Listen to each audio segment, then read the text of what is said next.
Exercise 15. So here we are given a group G and something known as the center of the group has been defined, which we denote by Z. Actually, we denote the center of G by this symbol, where this notation indicates that it's the center of the group G. But in short, we drop this G and write simply Z. So it is defined to be the set of all elements Z belonging to G such that Zx is equal to Xz for all x belonging to G. That means, in other words, the center is the set of those elements in the group that commute with every element of the group. So we now have to prove that Z is a subgroup of G. That is one thing. And also it has been asked whether we can recognize Z as C of T, the centralizer of T for some subgroup T of G, where this C of T is coming from the previous exercise, where we have already shown that for any subgroup T of G, C of T is itself a subgroup of G. So you can clearly see that if we are able to do this part, then we don't have to do anything else, because then by the previous exercise Z will automatically be a subgroup, since it will then be a centralizer of some subgroup of G. So what subgroup of G we have to cleverly try to figure that out. So let us see the solution. It does not take long for us to see what is going on here. C of T, recall, by definition is the set of those elements of G that commute with every element of T. Here, however, Z is the set of those elements of G that commute with every element of G. Here, every element of T. So we just have to take T equal to G, because G is a subgroup of itself. So it follows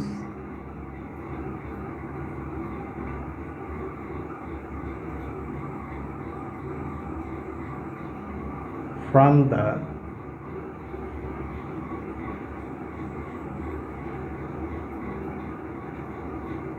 definition of Z that Z is nothing but the centralizer of the whole group.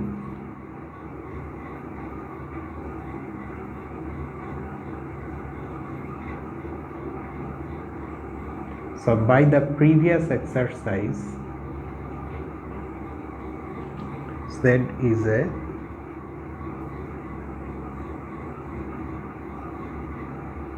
subgroup of G. That's it. So because we have exercise 14 available to us, that we have been able to have such a small solution.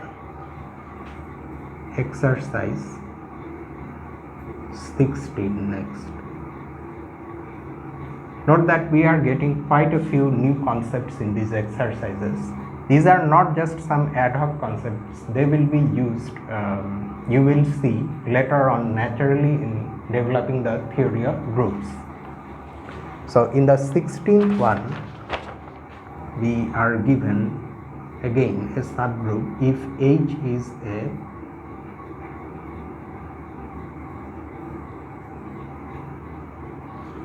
subgroup of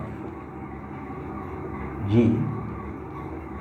We are going to define a subset of G and we are denoting it by NH. It is defined to be the set of all elements in G for which the subgroup AHA inverse becomes equal to H. We have already seen this one in exercise 4. We have proved that all such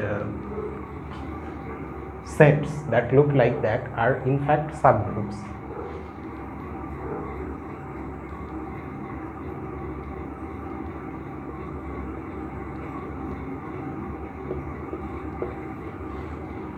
Okay, then we have to prove two things. Prove that A NH is a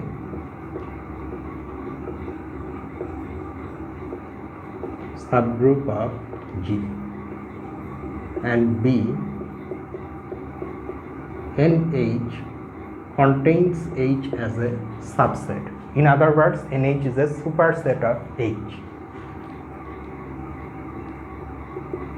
So the solution goes like this. The first one is pretty standard.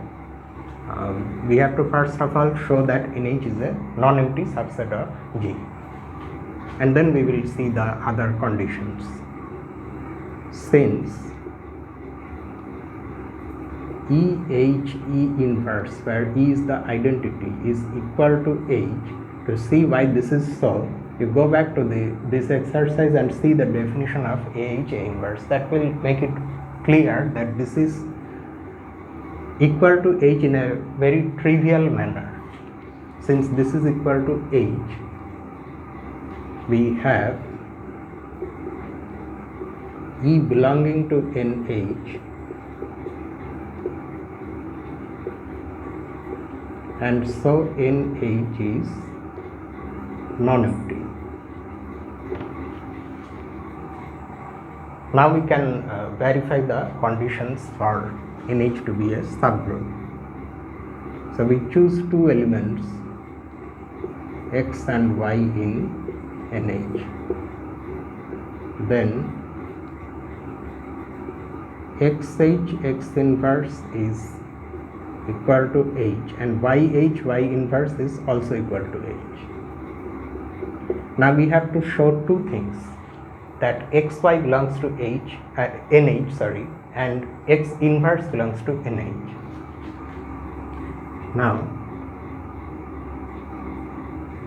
XY H XY whole inverse, this equals XY H Y inverse X inverse. Now this becomes equal to X times YH Y inverse X inverse. Why are these two sets equal? In fact, we have to show that. I am not going to do that.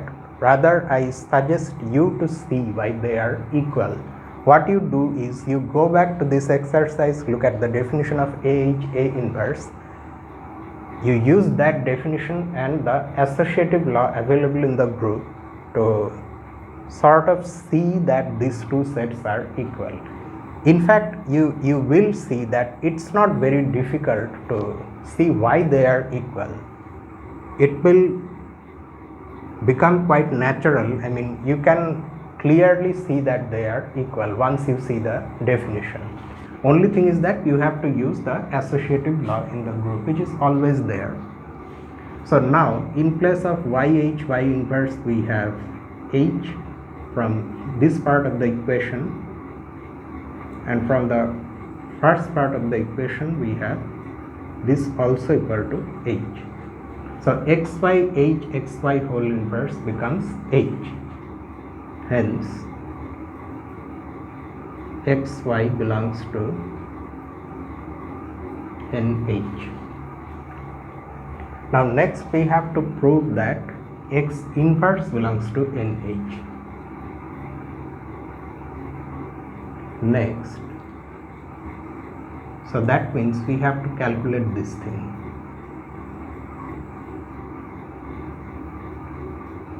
We have to show that this is equal to H. So after a little simplification, this becomes X inverse HX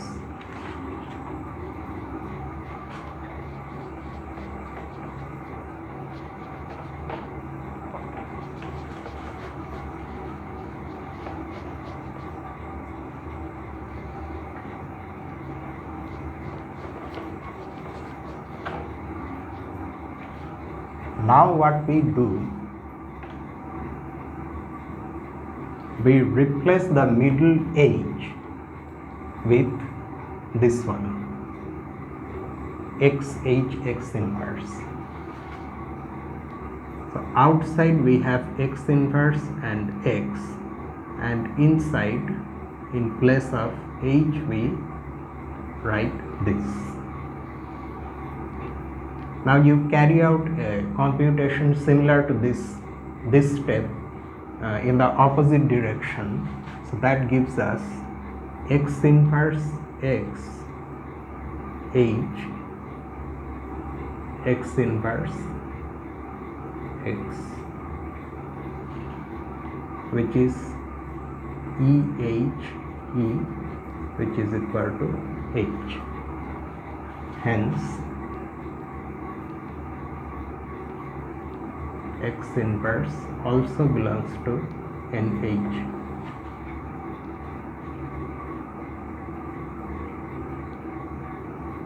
This proves that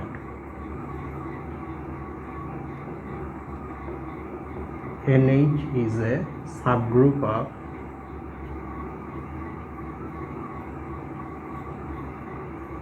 G. Okay. Now next, in part B, we have to show that NH is having H as a subset. So we choose an element of H, let H belong to H. We have to show that this H belongs to NH. That means if we form this subgroup with H in place of A, that should be equal to H. Okay. Since H is closed under the operation in G, we have H inverse a subset of H.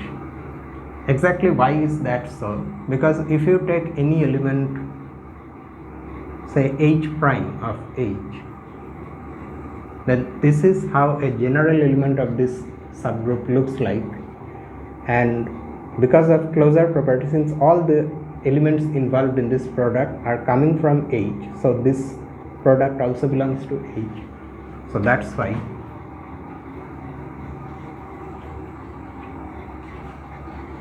this is contained in H.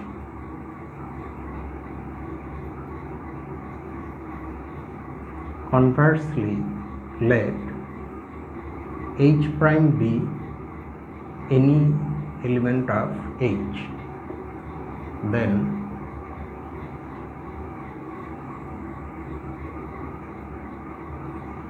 here we considered any, okay, fine. Then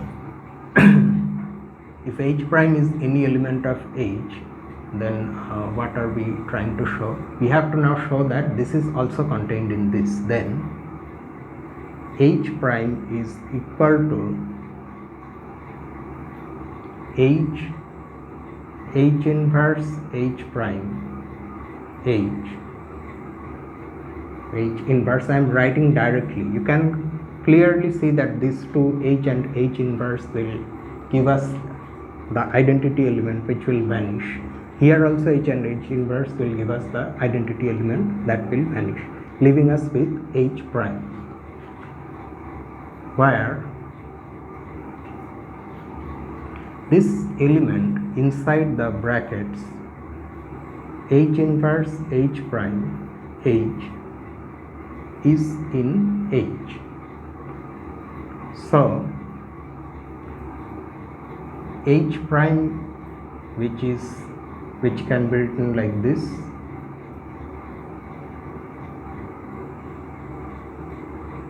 is inside this, and hence H prime was any element of H, so H is contained in this.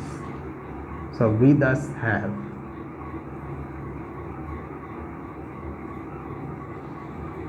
from these two inclusions, we have H inverse equal to H.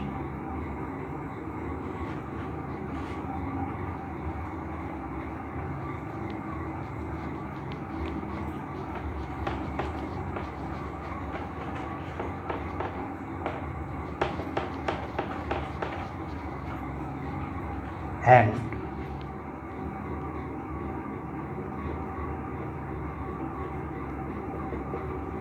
this implies H belongs to N H. So that just shows that H is a subset of NH because this was an arbitrary element of H.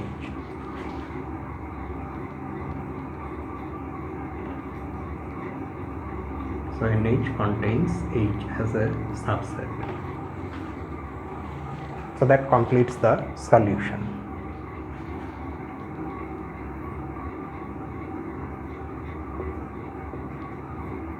Then exercise 17.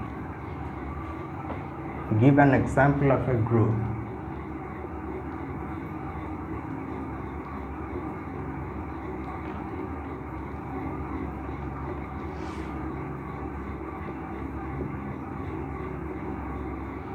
G and a subgroup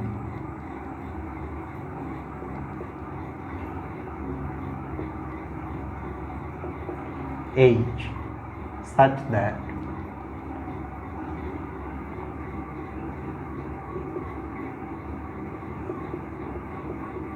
NH is not equal to the centralizer of H.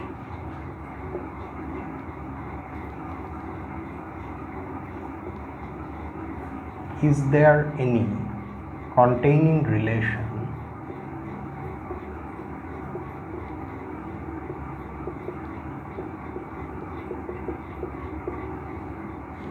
between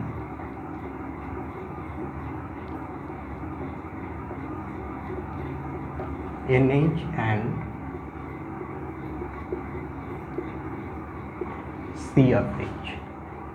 NH, by the way, I don't remember whether I have already said this, is called the normalizer of the subgroup H. So this is the centralizer of H, this is the normalizer of H. Note that we have already obtained in one of the previous exercises the concept of the normalizer of a single element. This instead of that, besides that, this is the normalizer of a subgroup. These two are different things, okay.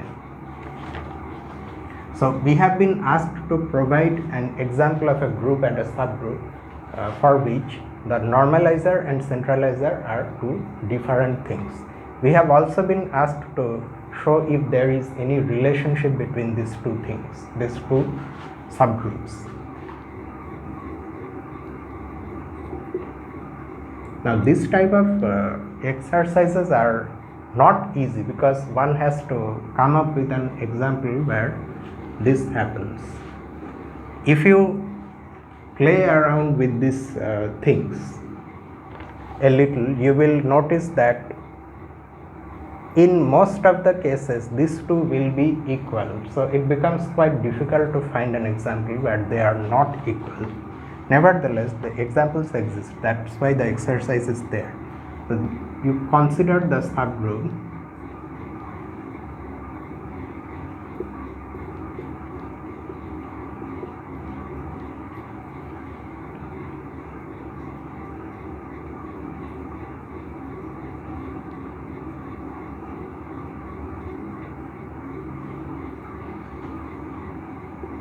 of G equal to S3, our familiar group, symmetric group of degree 3, where this is a subgroup. In fact, it is the cyclic subgroup generated by this mapping psi. Since psi has order 3, so the cyclic subgroup has 3 elements. Now this I leave to you. One can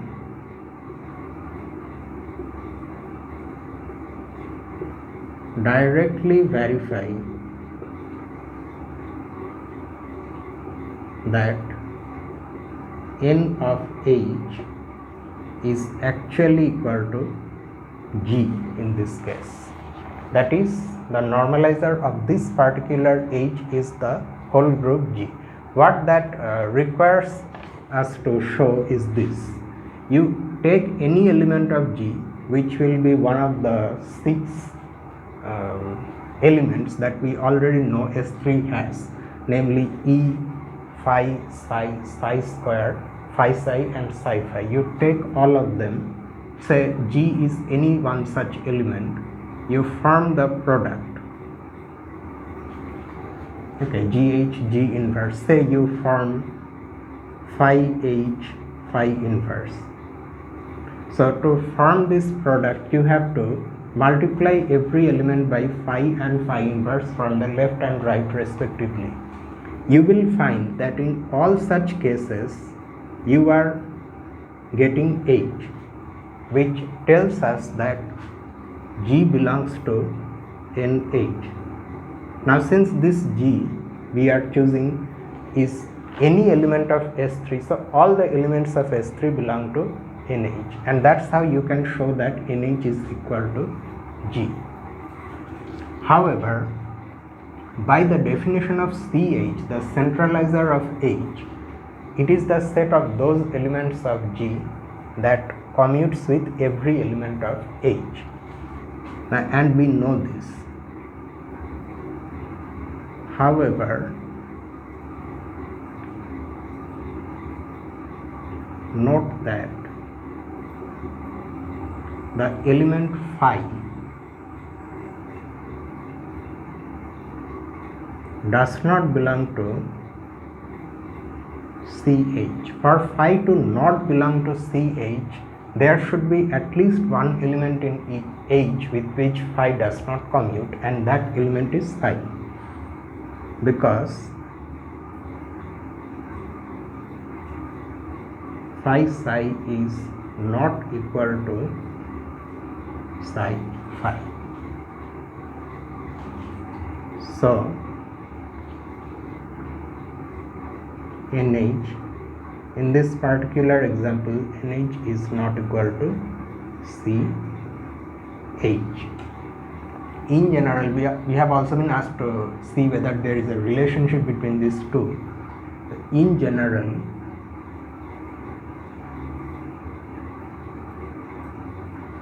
there is a relationship. The centralizer is a subset of the normalizer.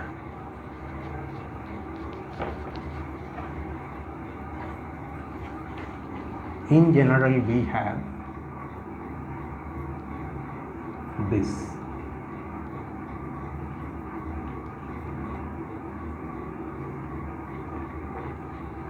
In fact, you cannot just simply state like this, you have to prove it also.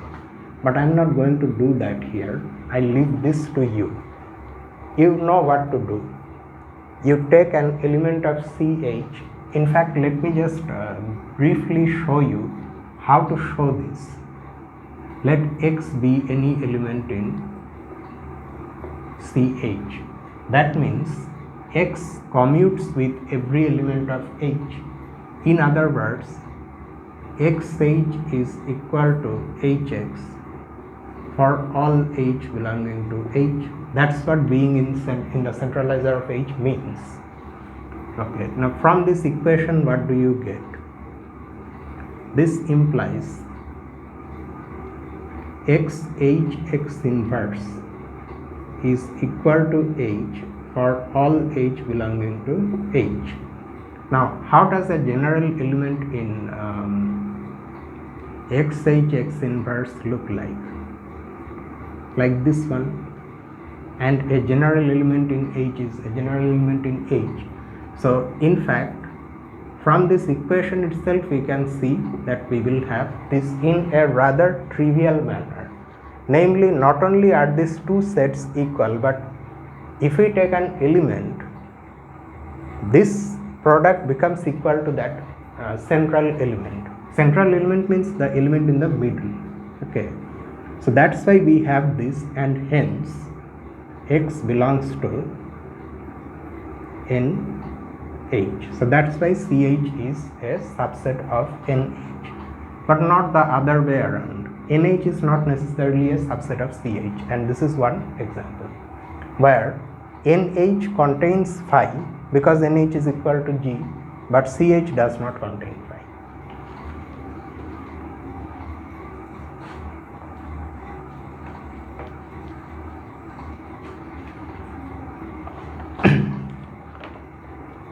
Okay, then exercise 18.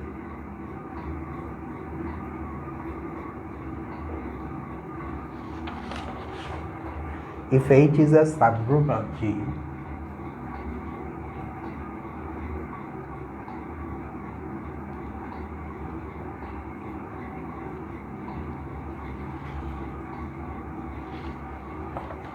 let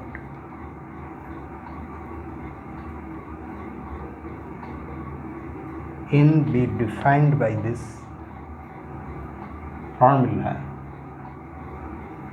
X inverse, where X varies over G.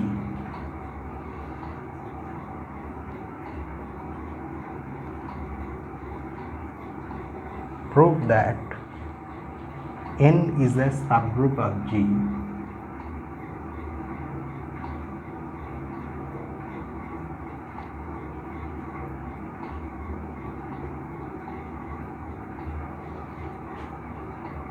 such that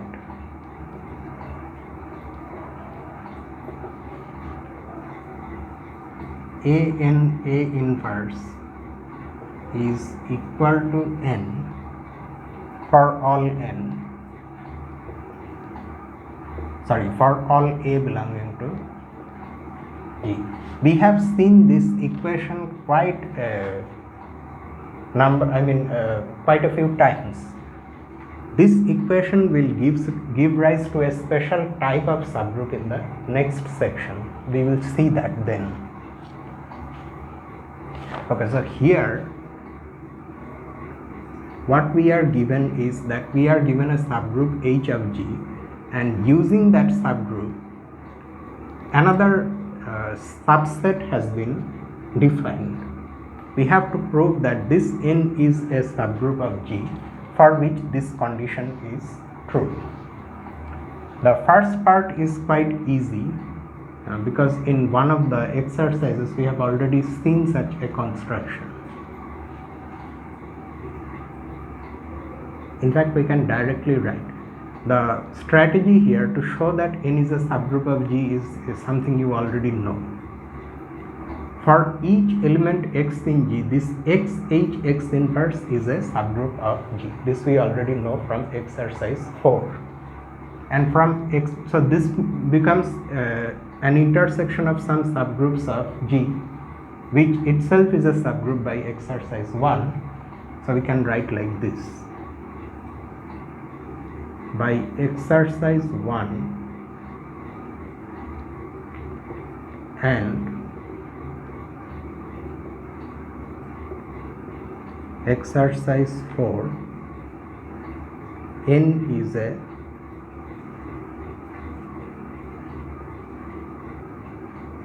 subgroup of G. That's it. From these two exercises, it follows directly from the definition of N that N is a subgroup of G. Now next we have to prove this thing. Okay, so let A belonging to G be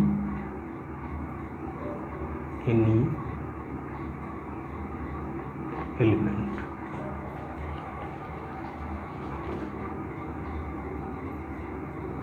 Let N be an element in N. Our aim is to show that these two sets are equal. Okay, so we have chosen an arbitrary element in N, but by definition capital N is the intersection of all such subgroups. Then N belongs to XH, X inverse. Let us just use another variable y, same thing, the meaning does not change, yh y inverse, because we plan on using x afterwards. Okay, yh y inverse for all y belonging to G. This implies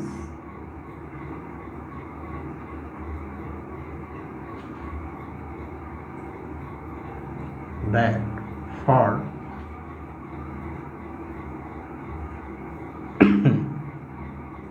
every x belonging to G, what was that construction? For every x belonging to G, n will also belong to O. Yes, n also belongs to, since this is true for any y, in place of y we are now going to consider A inverse x.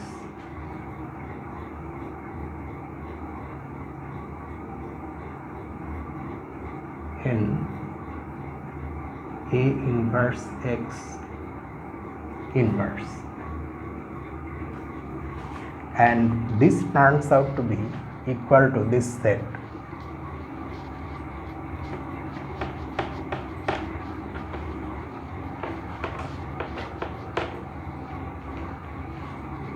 We can expand the inverse, A inverse x n, this one will be x inverse times A inverse inverse, which will become x inverse A.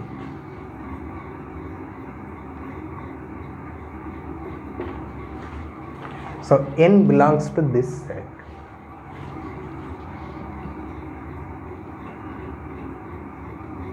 So A inverse by definition will belong to this set,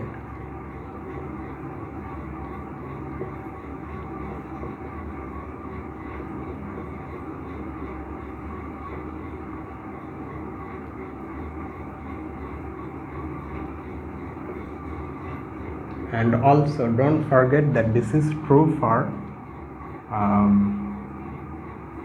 every x belonging to G.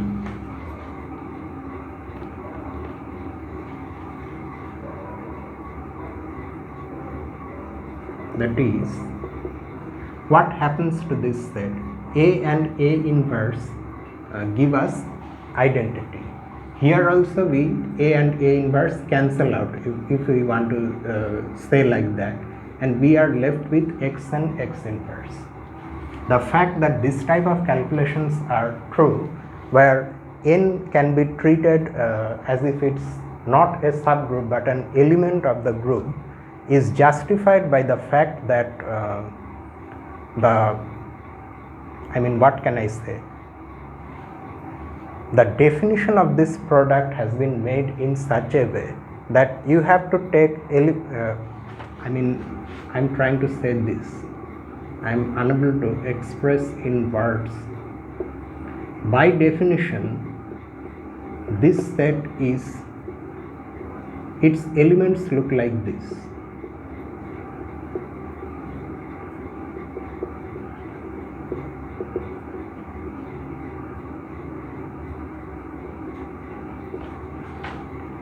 Okay, so its elements look like, I think I have made a mistake, no? This is A, oh, okay, sorry. This is H, not N.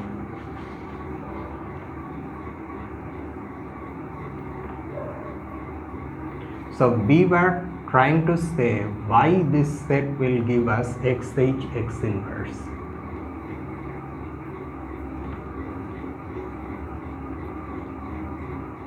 You just look at the definition. Multiplying this by A from the left means multiplying all such elements by A from the left. That actually gives us X on this side. Similarly, multiplying from the right by A inverse gives us X inverse on that side. So we are left with XH X inverse, which is nothing but the set XH X inverse. So that's how we can justify this sort of steps. So this belongs to G, that is A inverse belongs to XH X inverse for every X belonging to G. Okay. So in place of this one we have written XH X inverse. Hence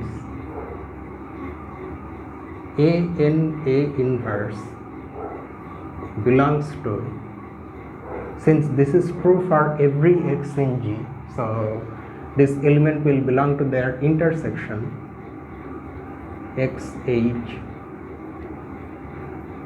X inverse, where X varies over G, and this is nothing but N.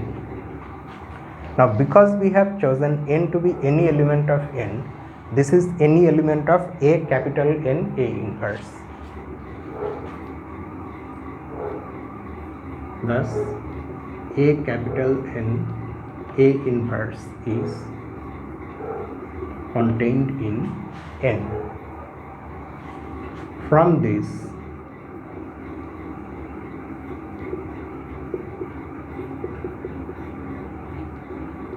we get